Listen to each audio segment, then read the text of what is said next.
요한계시록 19장 8절 9절 보도록 하겠습니다. 요한계시록 19장 8절 9절. 요한계시록은 성경의 마지막 책이죠. 요한계시록. 요한은 그 은혜를 입은 자, 그런 뜻입니다. 요한. 요한이 제자들 중에 가장 오래 살았죠. 네. 여러분 은혜를 받으셔야 됩니다. 이 말씀 속에 은혜가 있습니다. 이 말씀이 우리를 강건하게 만듭니다. 말씀이 우리의 영혼을 살찌게 만듭니다. 이 말씀이 우리 교회를 튼튼하게 합니다. 이 말씀이 우리 가정을 회복시킵니다. 이 말씀이 우리를 부유케 할 것입니다. 그에게 빛나고 깨끗한 세마포 옷을 입도록 허락하셨으니 이 세마포 옷은 성도들의 옳은 행실이로다 하더라. 천사가 내게 말하기를 기록하라. 어린 양의 혼인잔치에 청함을 입은 자들은 복이 있도다 하고 또 내게 말하되 이것은 하나님의 참되신 뭐죠? 말씀이라. 여기서 번역이 조금 오류가 난 게 있습니다. 킹제임스 버전은 번역을 잘했어요. 이것은 아니라 이들은입니다. 이 사람들은 뭐라고요? 이름이 하나님의 참되신 말씀. 그냥 말씀도 아니고 이 참이라는 단어는 진리입니다. 진리. 그러니까 진리의 말씀들이다. 그러니까 세상에는 말씀이 많은데 이 세마포 옷을 입은 사람들 입도록 어떻게 하셨어요? 허락하셨어요. 원문에 보게 되면 수동태로 되어 있습니다. 수동태. 엄마가 우리 어떻게 해요? 닦아주고 입혀주고 하죠. 그 구절을 쓴 거예요. 허락하셨는데가 원문에는 수동태로 되어 있습니다. 입혀주셨는데 이렇게 입혀주셨는데. 그러니까 구원을 받지 못하신 분들은 하나님이 입혀주셨는데 그걸 벗은 거예요. 마귀가 구원받지 못한 이유는 하나님이 그에게 입혀주셨는데 그가 벗은 거예요. 그래서 우리는 구원받지 못한 사람들이 억울한 사람이 한 사람도 없습니다. 본인이 원해서 그렇게 가는 거예요. 예수님께서 그러셨어요. 예루살렘 성이 내려오는데 그 악인들에게 너희도 들어오라고 그래. 너희도 들어와 살아라. 그랬더니 그 사람들이 하는 말이 우린 거기 못 산다고. 우린 거기가 지옥이라고. 그래서 그들의 원대로 다 죽여주십니다. 그래서 온 우주는 하나님의 그 공의와 자비를 깨닫게 됩니다. 하나님께서 저들도 원하는 대로 해주는구나. 니들도 들어와 살아라. 그랬는데 그들은 싫다고 그래요. 그들은 말하기를 나는 죽기를 원합니다. 나를 좀 죽게 해달라고. 그래서 그들이 원하는 대로 해주십니다. 그 천국에서 살기를 원하는 사람들에게는 다 살도록 또 허락해 주세요. 이것이 바로 하나님의 공의고 하나님의 자비인 것입니다. 그래서 이 믿음으로 말미암는 의는 행함으로 말미암는 의보다 더 공정합니다. 행함으로 말미암는 의, 우리가 말하는 율법주의는 불공평해요. 우리가 생각하면 공평한 것 같죠. 근데 그렇지 않습니다. 예를 들어서 100가지를 지켜야 천국에 간다고 생각하면 억울한 사람이 나와야 안 나와요? 나오죠. 누가 제일 억울해요? 그렇죠. 99개 지킨 사람이 제일 억울한 겁니다. 억울해요. 그렇죠. 하나만 더 지키면 되는데 하나도 안 지킨 사람과 똑같은 대접을 받으니까 억울하죠. 근데 믿음으로 말미암는 그렇지 않아요. 이거는 부한 자나 가난한 자나 억울한 자나 억울하지 않은 자나 돈 있는 자나 돈 없는 자나 지혜로운 자나 미련한 자나 다 누구만 믿으면? 그렇죠. 주 예수의 이름만 부르게 되면 들어가게 되기 때문에 아주 공정합니다. 불공평하지 않아요. 누구에게나 열린 문이 바로 이 문인 것입니다. 그 예수님께서 좁은 문으로 들어가라고 하셨죠. 좁은 문. 근데 그 좁은 문이 스페노스라는 단어인데요. 그 스페노스는 원래는 큰 문이었어요. 원래는 넓은 문이었어요. 넓은 문이었는데 장애물이 생겼어요. 장애물. 그래서 좁아진 거예요. 그러니까 하나님은 정말로 이게 좁은 문으로 들어가라, 이 문으로 들어가는 자의 생명이 있을 것이다, 넓은 문으로 들어가는 자는 멸망으로 인도하는 문인데 거기는 사람 구미에 맞는 말을 많이 하는 곳이에요. 그것은 그 넓은 문이라고 하는 넓은 길이라고 하는 것은 사람 구미에 맞는 말을 하는 거예요. 말세가 되게 되면 사람들이 자기의 구미에 맞는 선생들을 두기 시작합니다. 복음은 그런 게 아니에요. 그 멸망한다고 하는 이 아폴룸이라는 단어는 완전한 멸망입니다. 완전한 멸망. 조금 희망이 있거나 그렇진 않아요. 너희가 썩어질 것을 위하여 뭐 하지 말라고 그랬죠? 일하지 말고, 썩지 않도록 하는 일을 위하여 일하라고 말씀하셨거든요. 그랬더니 제자들이 우리가 그럼 그 일을 어떻게 하오리까? 그랬더니 예수님께서 하나님께서 보내신 자를 믿는 것이 하나님의 일이다. 하나님의 일이다. 그러니까 예수님께서 이 땅에서 40일간 부활하신 후에 돌아다니면서 가르치는 일이 사도행전 1장에 보니까 하나님 나라의 일을 가르쳤다 그랬어요. 그러니까 하나님의 나라의 일은 뭐예요? 그렇죠. 하나님께서 보내신 자를 믿는 것. 그분이 하신 말씀을 공부하는 것. 그분이 하신 말씀을 내가 받는 것. 오늘 세마포 옷을 입었다고 그랬는데 그 옷은 로마서 13장 14절에 그리스도입니다. 그리스도로 옷 입으셔야 되는데 그 그리스도가 남기고 가신 유일한 책이 하나 있는데 그것이 뭡니까? 성경이에요. 말씀이에요. 이 말씀에 모든 책은 다 사람이 쓴 것입니다. 하나님이 직접 쓰신 것이 뭐예요? 성경입니다. 성령의 감동으로, 그러니까 성령님의 감동으로. 엘렌 화이트인 글도 성경을 위해 존재한 책인 것입니다. 그렇죠? 이 성경을 연구하기 위해서 하나님이 엘렌 화이트를 세우신 거고 그에게 글을 쓰라고 하신 거예요.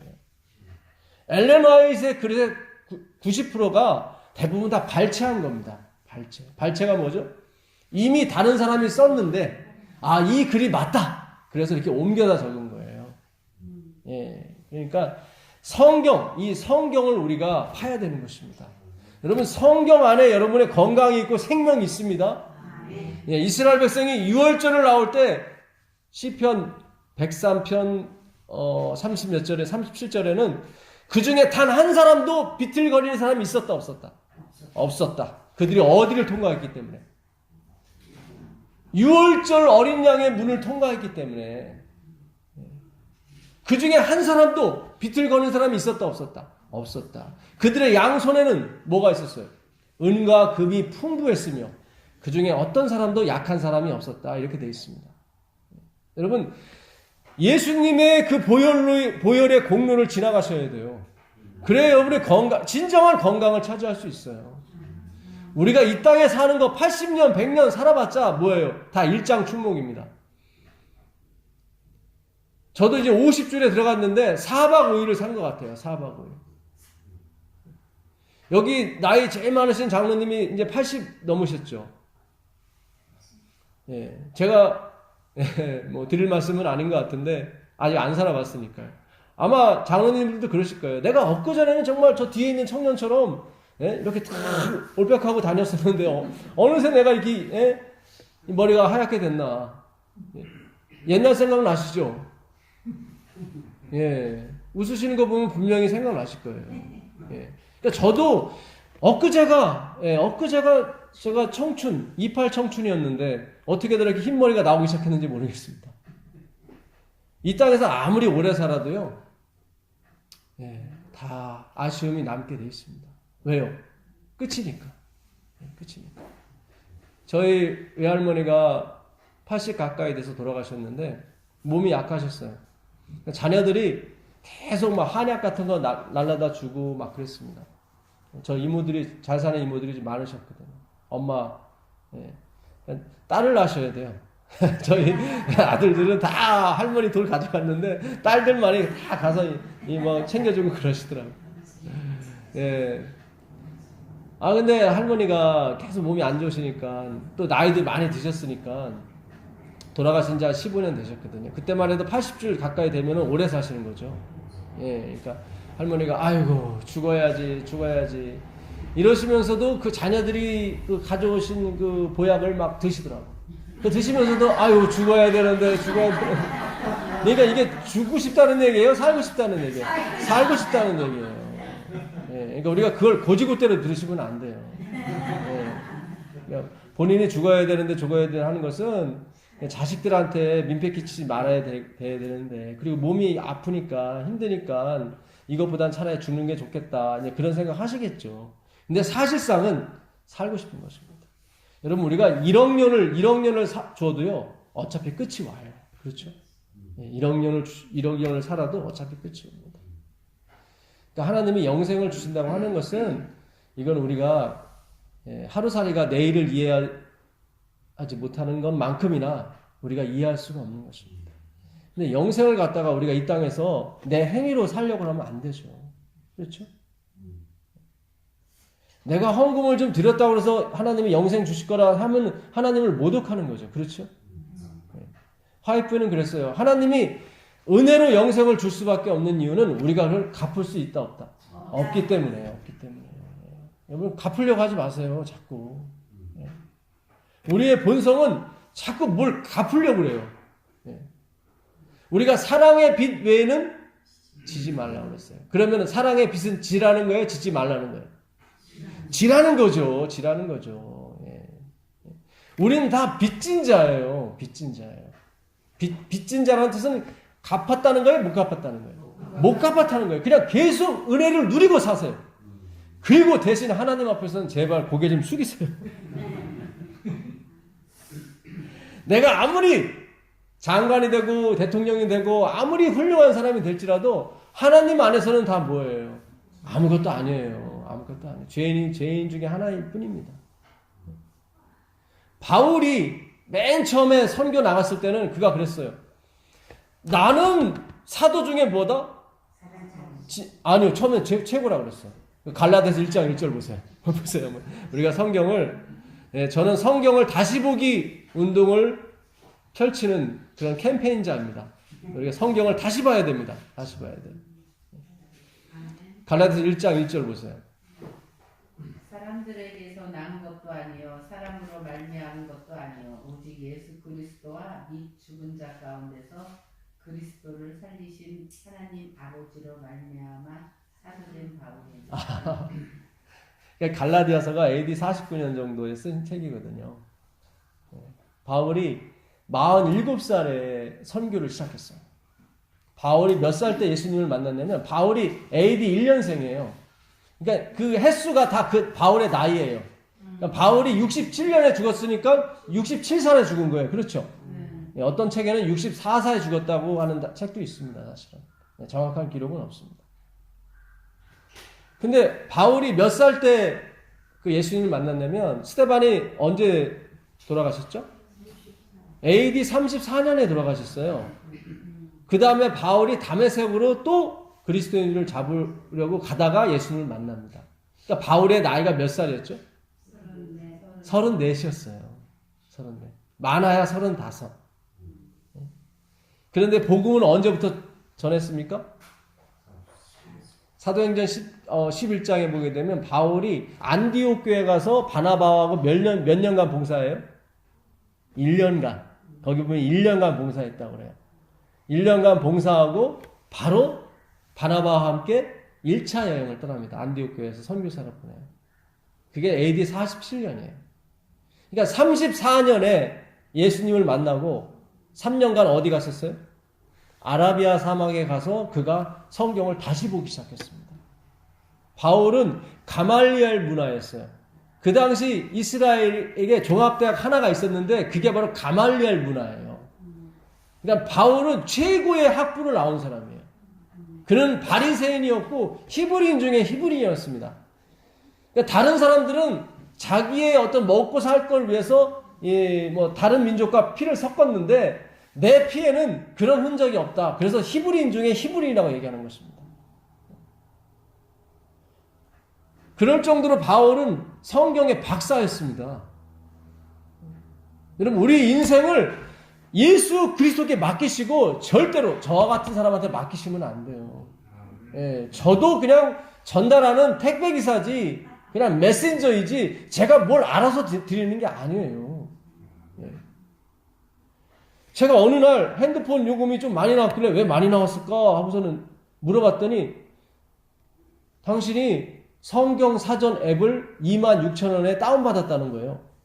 난 다운받은 적이 없거든요, 이게. 근데 하나님이 나도 모르게 그를, 제가 이게 글씨가 잘 안 보니까 공짜인 줄 알고 눌렀다가 공짜가 아니라 이게 26,000원짜리였어요. 근데 그 사전이 너무 좋은 거예요, 저한테. 세상에는 우연이라는 게 없습니다. 하나님은 당신 이름을 가리고 싶을 때 쓰는 게 우연일 뿐이에요. 내가 어떤 때 우연히 뭐를 발견했다. 아니에요. 하나님이 그 길로 인도하신 거예요. 예. 이 세상에 그냥 자기 마음대로 날아가는 참새도 하나님이 허락지 않으시면 떨어지지 않아요. 참새가 오른쪽으로 가든 왼쪽으로 가든 우리 인생에 뭐 방해가 됩니까? 뭐 도움이 됩니까? 방해도 안 되고 도움도 안 돼요. 의미가 없는 거죠. 그 의미 없는 행동에도 하나님은 뭐예요? 다 개입하시는 거예요. 바울이 처음에 이 성경을 썼을 때는 자기가 사도가 된 것은 사람한테 안수를 받은 게 아니라 누구한테 안수를 받았다는 거예요? 하나님한테 직접 받았다는 거예요. 그러니까 나는 사도 중에 뭐다? 최고봉이다. 예. 나는 하나님이 직접 오셔서 나는 안수한 사람이야. 예. 이게 바울이 47살에 49살까지도 그가 갖고 있었던 생각이었어요.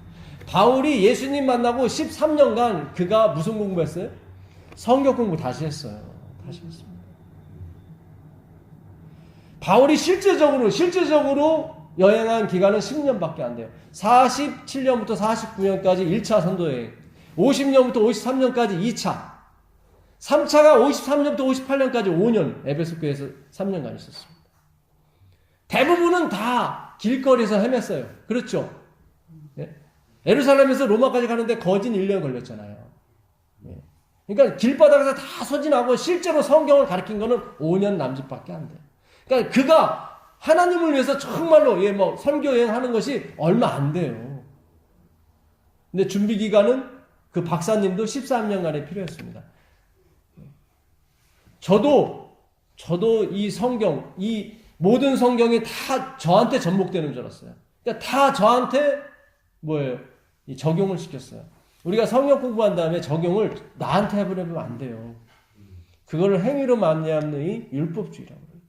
그러니까 세상의 대부분의 성경 공부를 우리가 어떻게 해왔냐면 적용을 다 나한테 시켰어요. 그래서 성경 공부를 하면 어때요? 으쌰. 네, 그래. 세상에 나가서 그래 이게 해야지 막 이렇게 으쌰 갔다면 으쌰가 아니에요. 바울도 처음에는 으쌰 갔는데 나중에 좀 틀려져요. 바울이 에베소 고린도 전서를 썼을 때가 그 나이가 쉬운 한 3살 정도 됐을 때입니다.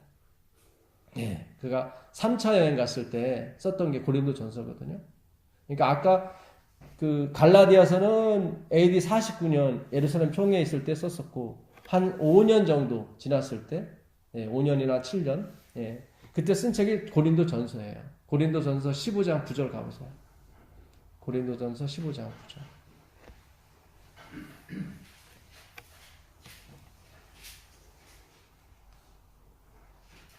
나는 사도 중에 가장 작은 자라. 나는 하나님의 교회를 박해하였으므로 사도라 칭함 받기를 감당하지 못할 자니라.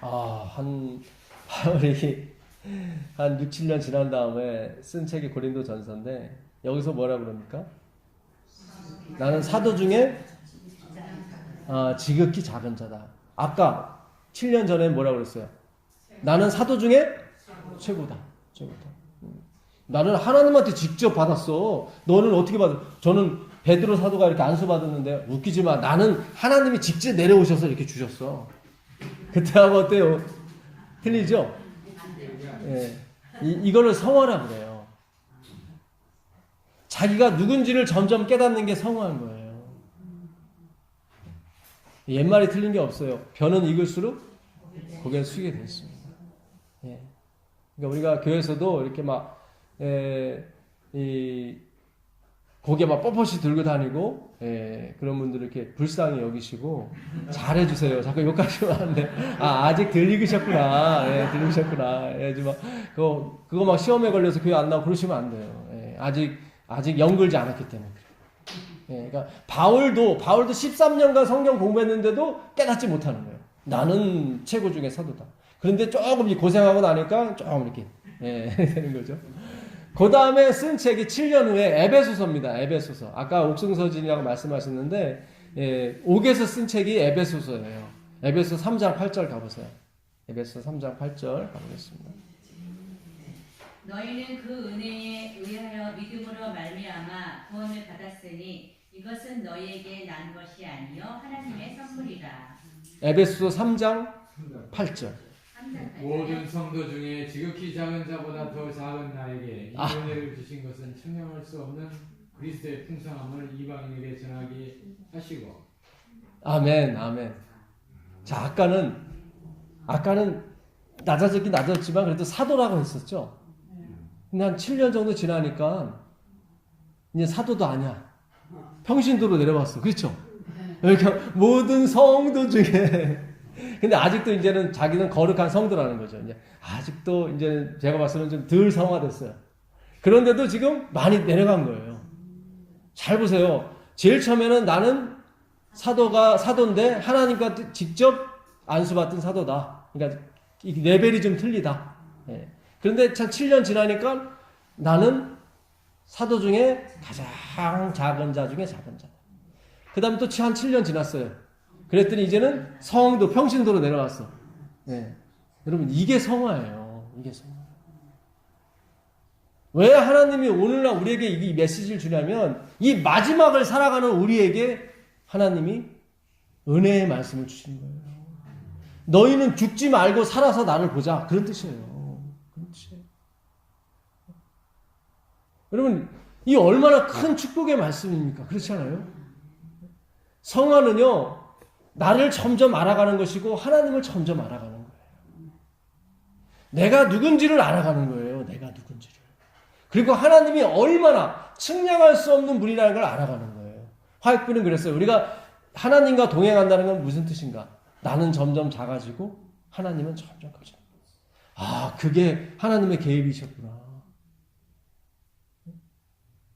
옛날에 제가 외할머니 댁에 이렇게 꽤 오래 이렇게 요즘 뭐 맞벌이 부부가 부모님한테 아이를 맡기는 것처럼 저희 아버님 어머님도 장사를 하셨거든요. 그러니까 저를 이제는 어머니가 이제 그 친정집이 10리밖에 안 됐어요. 그러니까 저를 이제 맡깁니다. 그러면 이제 옛날에는 다 마당에 우물이 있었잖아요. 그러면 삼촌이 제 걱정을 하는 거예요. 삼촌이 학교 다니니까. 이놈이 이제 엉금엉금 하다 우물에 빠지면 어떻게 하나 이렇게. 예. 그러니까 늘 삼촌은 저를 좋아했었거든요. 그 얘기를 요즘도 만나면 가끔씩 하세요. 난 네가 우물에 빠질까 봐 걱정했었다고. 근데 누가 지키신 거예요? 하나님 지키신 거예요. 그걸 모르는 거예요. 우리가 진리 알레테이아가 무슨 뜻이냐면 not neither로예요. 레테이아는 숨겨지다예요. 숨겨지다. 그러니까 진리는 뭐냐면 숨겨진 것이 숨겨지지 않게 되는 거예요. 그러니까 전에는 하나님이 숨겨졌었어요. 다 내가 한 줄 알았어요. 내가 사업하고 내가 돈 벌고 내가 아이들 학교 보내고 한 줄 알았어요. 근데 이 진리를 알게 되니까 하나님이 보이지 않는 손으로 나를 인도하셨던 거예요. 그 박진영 군이라고 가수 있지 않습니까? 예, 그 사람이 그래요. TV에 한번 나와서 자기가 인생을 살아가는데 지금까지 성공하는 데 있어서 19번의 기회가 있었대요. 어떤 연줄이. 맨 처음에는 음악 선생님, 피아노 치는 선생님을 잘 만났대요. 그렇게 19번의 고리가 있었는데 그 고리마다 잘 됐대요. 근데 그 19건 중에 한 번이라도 고리가 연결되지 않았으면은 자기는 지금까지 못 왔다는 거예요. 근데 이 19번 중에 계속 19번을 만들게 하신 분이 있다는 거예요. 자기 생각에는. 절대로 우연히 있을 수는 없다는 거예요. 그도 지금 하나님을 믿는 사람이 됐습니다. 그렇죠? 여러분, 진리라고 하는 것은 그거예요. 나를 깨닫는 거예요. 하나님을 깨닫는 거예요. 다 내가 한 줄 알았어요. 근데 아니에요. 나는 죄가 없는 줄 알았어요. 아니에요. 오늘도 제가 교과 시간에 그 말씀을 너무 잘 들었습니다. 그 교과 연금 걷잖아요. 이 교과 연금은 이 전 세계에 학교를 짓는다거나 고아원을 짓는다거나 이 복음 사업에 쓰여지는 연금입니다. 특별히 열세째 안식일의 연금은 정말 그 학교를 짓는데 복음 전파하는데 크게 쓰이는 돈입니다. 예, 그래서 이 열쇠자 안식일은 2배 헌금을 드리도록 권장을 많이 하죠. 예, 근데 제가 5,000원짜리하고 5만원짜리 구별을 잘 못해요. 나는 분명히 5,000원짜리라고 생각해서 꺼냈는데 여기다 좀 넣어놨습니다. 그래서 연금이 왔길래 딱 집어넣으려고 했더니 색깔이 좀 이상해. 예, 이게 약간 붉은빛이 나야 되는데 약간 노릇그릇해. 그래서 다시 봤더니 이거 5,000원짜리가 아니라 뭐예요? 5만원짜리야. 그러면서 할렐루야 하고 넣어야 되는데 그게 아니라 어이쿠 아버지 잽싸게 그냥 8짜리 집어넣고 5,000원짜리 집어넣죠. 그럴 땐 잘 보이네요. 야, 참 하나님은 나한테 영생을 주셨는데 난 아직도 이게 5,000원짜리냐 5만원짜리냐 가지고 깜짝 놀래고 제가 그래서 회개를 많이 했습니다. 주님 진짜 이 땅 위에 선한 것이 없고 그 한 율법사가 오잖아요. 내가 무엇을 하여야 영생을 얻으리까? 그랬더니 예수님께서 성경에 뭐라고 써있더냐? 그랬더니 그 율법사가 하는 말이 하나님을 내 몸과 마음을 다하고 뜻을 다해서 하나님을 사랑하고 이웃을 내 몸같이 사랑하라 하셨습니다. 그랬더니 너도 이와 같이 하라. 그랬더니 그 율법사가 자기를 옳게 보이려고 내 이웃이 누굽니까? 그랬단 말이죠. 자기를 옳게 보이려고. 그러니까 하나님이 그러셨어요. 너 영생을 무엇을 해야 영생을 얻으리까 하는 사람한테 예수님께서 그러셨어요. 하나님을 정말 사랑하고 이웃을 네 몸같이 사랑해라. 그랬더니 그 사람이 그 말이 자기한테 그러니까 자기가 그것에 적용이 된다고 자기도 그걸 사랑할 수 있다고 그 말씀을 지킬 수 있다고 생각해서 그러면 내가 확 사랑해 버릴게. 그 이웃이 누굽니까? 물어보는 거예요. 그 율법사는 그 이웃이 누군 말에만 주시면 내가 확 사랑해 버릴게요. 네, 그렇게 얘기했단 말이죠. 근데 예수님께서 그 선한 사마리아 비유를 얘기하시는 거예요. 강도 만난 사람이 레위인도 그냥 지나갔고 제사장도 그냥 지나갔는데 그 사마리아인이 와서 그를 고쳐주고 그를 여관까지 병원까지 데려다주고 2 대량을까지 주고 가지 않았느냐. 네 생각에는 누가 강도 만난 자의 이웃이냐 그랬단 말이죠. 그 사람은 누가 내 이웃입니까? 라고 했는데 예수님은 누가 강도 만난 자의 이웃이냐 그랬단 말이죠. 이웃은 똑같고 그럼 내가 누구라는 거예요? 내가 강도 만난 자라는 거죠. 잘 보세요. 예수님은 그 율법사는 그랬어요. 누가 내 이웃입니까? 그랬단 말이죠. 예수님은 누가 강도 만난 자의 이웃이냐 그랬단 말이죠. 네가 강도 만난 자야. 그런 뜻이에요. 너도 사마리아인의 봉사를 받아야 되는 그런 한 사람에 불과하지 내가 확 사랑해버릴게요. 그거 아니란 말이죠. 그거 아니에요. 오늘 우리는 내가 신앙을 하면 할수록 나는 지금까지 하나님께로부터 사랑의 빚을 계속 져왔구나. 갚을 수 없는 그 사랑의 빚을 계속 지어온 거예요. 하나님이 내 인생에 개입하셨어요. 제가 돈이 없어서 동동 구를 때 하나님은 보이지 않는 손으로 저에게 필요한 돈을 공급해 주셨어요.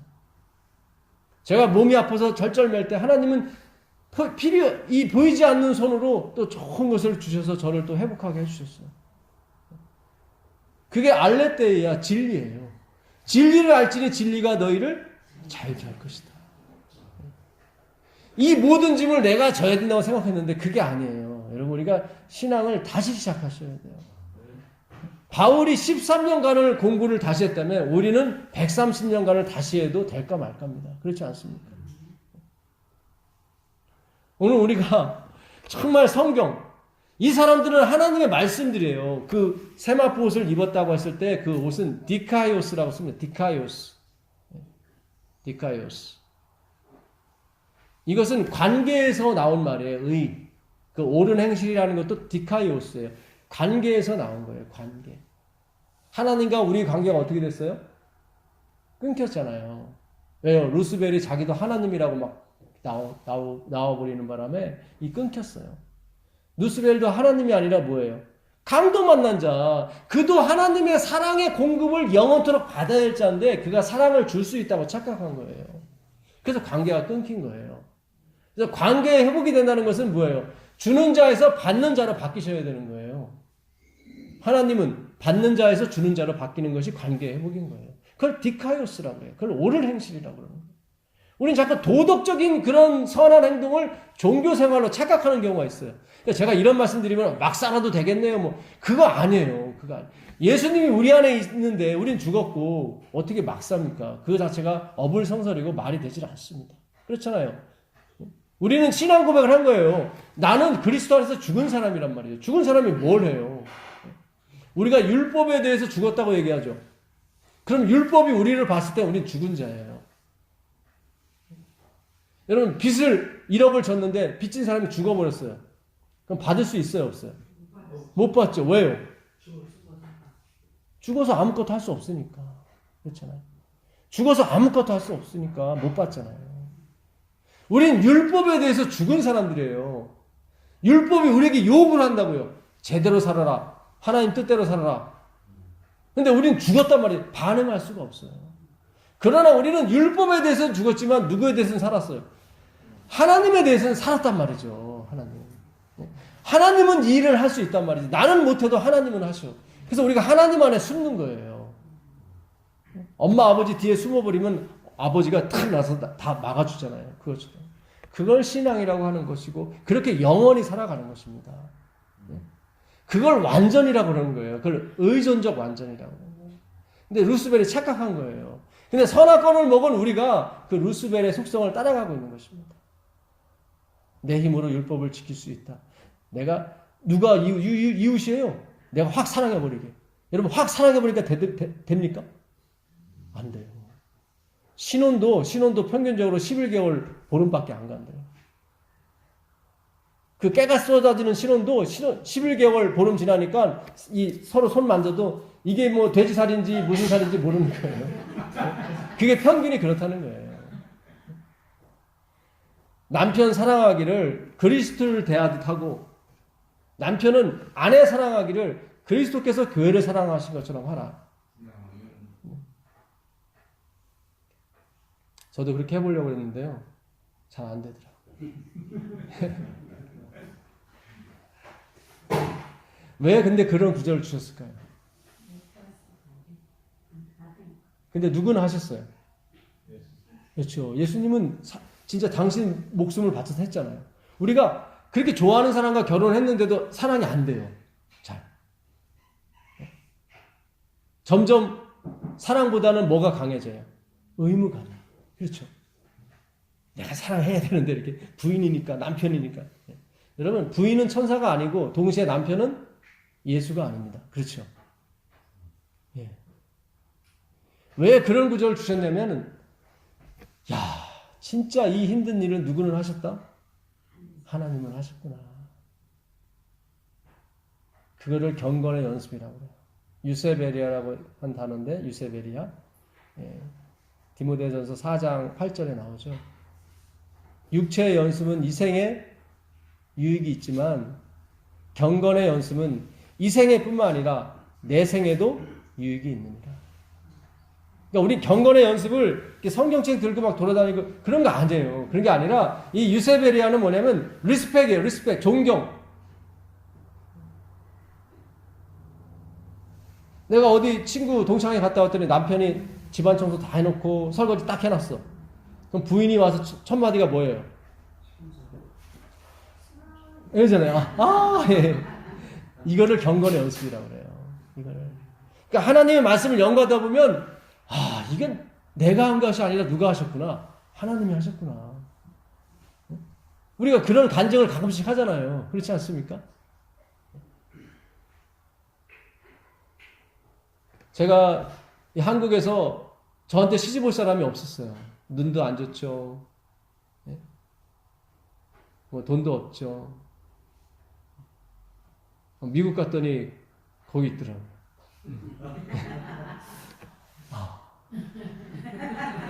주님이 준비하셨구나. 그 사람이 저한테 먼저 프로포즈를 했거든요. 얼마나 좋아요. 이게 남자들 사실 프로포즈하기가 이게 쉬운 게 아니에요. 왜냐면 그 여자 마음에 들어가 보지 않았기 때문에 이게 뭐 나를 받아줄지 안 받아줄지, 특히 저는 이렇게 마음이 이렇게 소극적인 사람이라 딱지 맞으면은 엄청 상처가 오래 갑니다, 저는. 근데 그럴 필요도 없이 그냥 이 여자분이 뭐 결혼해달라고 그러니까. 예, 저는 벙어리 냉가슴만 알았었고. 예. 여러분 진짜 경건의 연습을 하셔야 돼요. 예. 하나님이 하신 거구나. 하나님이 개입하셨구나. 그걸 경건의 연습이라고 하는 것입니다. 육체의 연습은 뭡니까? 주님을 위해서 결혼 안 하기로 하고 식물도 폐하고, 디모데전서 4장 2절에 있는 거예요. 너희가 말세에 이를수록, 그렇죠? 좋아 보이잖아요. 주님을 위해서 내가 결혼 시집 안 갈게요. 장가 안 갈게요. 혼인을 금하고, 그렇게 나와 있습니다. 그게 육체의 연습이에요. 식물을 폐하고 금식하고, 그런 거 아닙니다. 그런 거 아니에요. 하나님은 바울에게도 너 편한 선교길 가라고 늘 예수님이 성령님을 통해서 하셨어요. 여러분 잘 아시는 나의 달려갈 길과 주 예수께 받은 사명, 곧 하나님의 은혜의 복음을 전하려 하면은 나의 목숨을 조금도 아깝게 여기지 아니하노라 했는데, 그 전 구절이 뭔지 아세요? 성령께서 나에게 너가 각 성에서 가면은 잡히고 어려움을 당할 것이다, 이렇게 말씀하셨다. 그러나 이렇게 됐죠. 그러나. 그래요, 안 그래요? 그렇게 돼 있어요. 그러나로. 누가 뒤집은 거예요? 바울이 뒤집은 거예요. 하나님은 너 예루살렘 가지 마. 거기 가봤자 들을 사람 없어. 사도행전 한번 가보세요. 사도행전 22장 17절 한번 가보세요. 사도행전 22장 17절.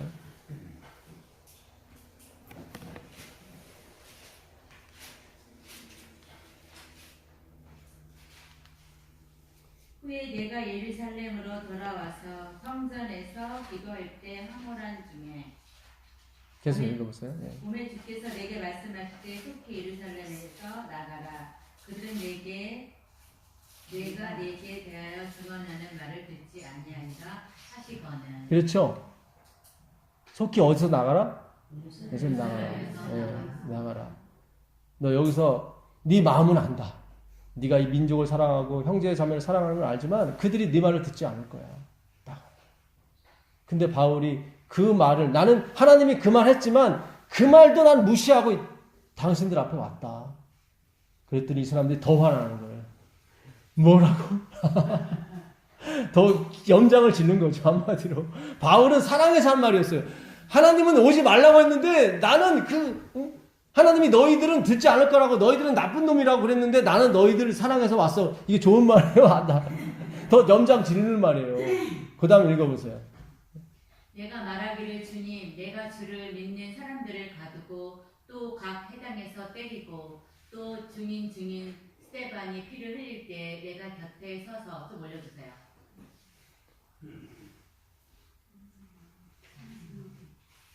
올린 거야? 찬성하고 그 죽이는 사람들의 옷을 지킬 줄 그들도 아나이다. 나더러 또 이르시되 떠나가라. 내가 너를 멀리 이방인에게 보내리라 하셨느니라. 그 다음에 읽어보세요. 이 말하는 것까지 그들이 듣다가 소리질러 이르되, 좀 올려주세요. 이러한 자는 세상에서 없애버리자. 살려둘 자가 아니라 하여 떠들며 옷을 벗어 던지고. 그러니까 바울은 자기 생각에서는 야, 내가 하나님보다 너희도 더 사랑해 이렇게 왔는데 이게 안 돼요. 이게 안 되는 거예요. 네. 이번 주 그 사도행전 쓰신 저자분이 참 어떤 면에서 전에 없던 그런 글을 쓰셨어요. 바울의 어떤 부족한 부분을 이렇게 많이 이렇게 확장을 시키셨어요. 근데 아마 바울도 천국에서 그럴 거예요. 아이고, 너무 잘했다고. 너무 잘했다고. 이번에 대통령께서 저기 평양을 갔을 때 따라가신 분 중에 재벌 총수도 있었습니다. 네. 근데 재벌 총수들이 이렇게 모여 있다가 이제 김정은 위원장하고 저희 대통령하고 이렇게 만나는 자리가 있는데 길을 비켜줘야 되거든요.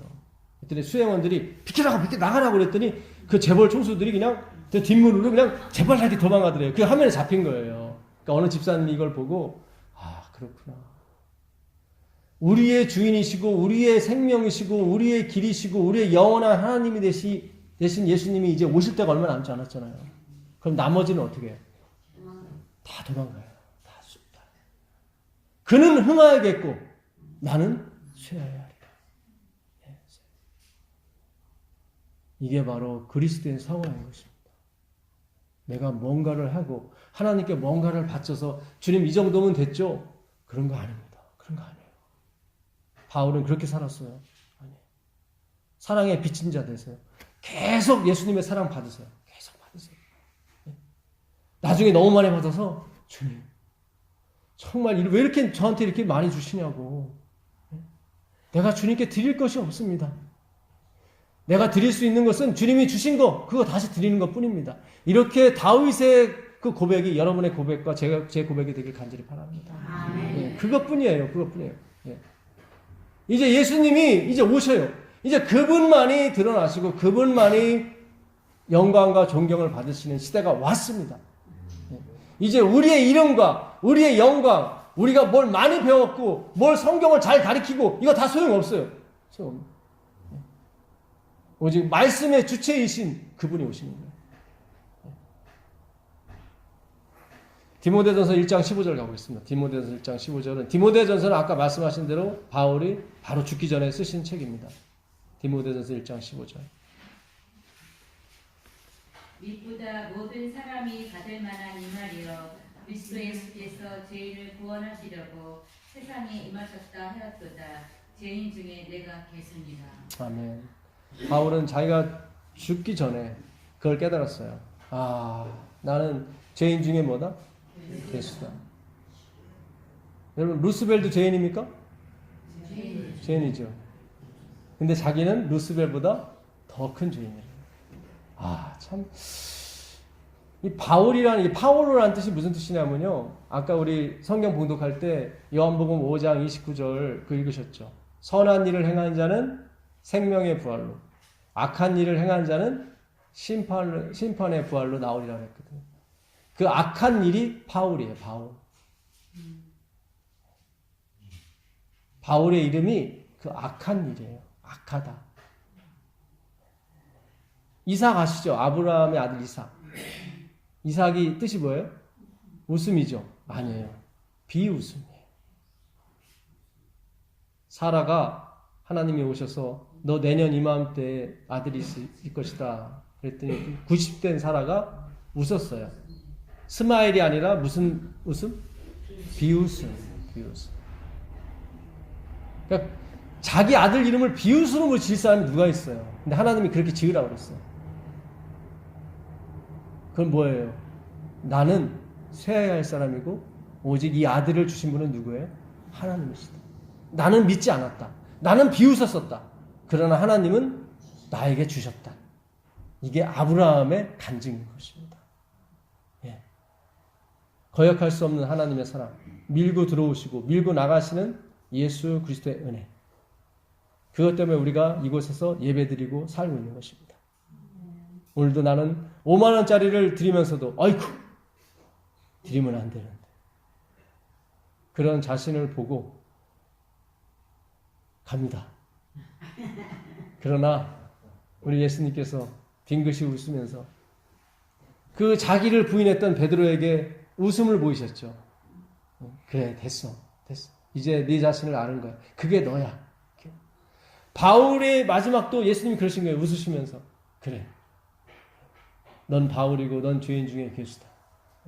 여러분 이것도 율법화 시키면 안 돼요. 무조건 그냥 아유 죄인입니다. 그렇게 다닐 필요 없고요. 내가 깨달아야 되는 거지. 예. 입에 없는 말 자꾸 해버리면은 싫어요. 그것도. 그러니까 내가 그 알 때가 있어요. 그러니까 여러분도 한번 이쪽 주머니에다 5,000원 여기다 5만 원 넣으시고 실수해서 5만 원짜리 한번 넣어보세요. 어떤 마음인지. 어이쿠 하는 마음이 다 나옵니다. 아, 나는 뭐 5천만 원도 드릴 수 있는데요. 아직까지 여물지 못하셨습니다. 그런 것이 아니에요. 그 당시 바리새인들은, 제가 오늘 이걸 못 읽어드리는데, 평민들이 봤을 때 바리새인들은 최고였습니다. 저렇게 행동해야 천국 간다. 근데 예수님께서 오셔서 그 바리새인들한테 뭐라고 말씀하셨어요? 독사의 자식도 아니고 새끼들아. 그게 복음이거든요. 복음이에요. 그게 마태복음 끝 구절에 나오거든요. 이게 어떻게 할 수 없으니까 예수님이 막 강한 어조로 하신 거예요. 그때 구원받을 수 있는 길은 하나밖에 없어요. 예, 주님 저 맞습니다. 제가 독사입니다. 제가 죄인 중에 괴수입니다. 이 사람보다 믿음이 큰 사람이 없다. 그렇게 합니다. 그 페니키아 여인이 자기 딸 때문에 예수님께 치료해달라고 하니까 예수님께서 자녀의 떡을 취하여 개들에게 주는 것이 합당치 않다고 그랬더니 그 여인이 하는 말이 맞아요. 예, 맞습니다. 그러나 그 개들도 주인의 밥상에서 떨어지기는 부스러기를 기다립니다. 그랬더니 예수님이 네 믿음이 너를 구원했다 이렇게 말씀하시죠. 오늘날 그 구원의 은혜가 여러분과 저와 함께 하시길 간절히 바라면서 말씀 마치겠습니다. 420장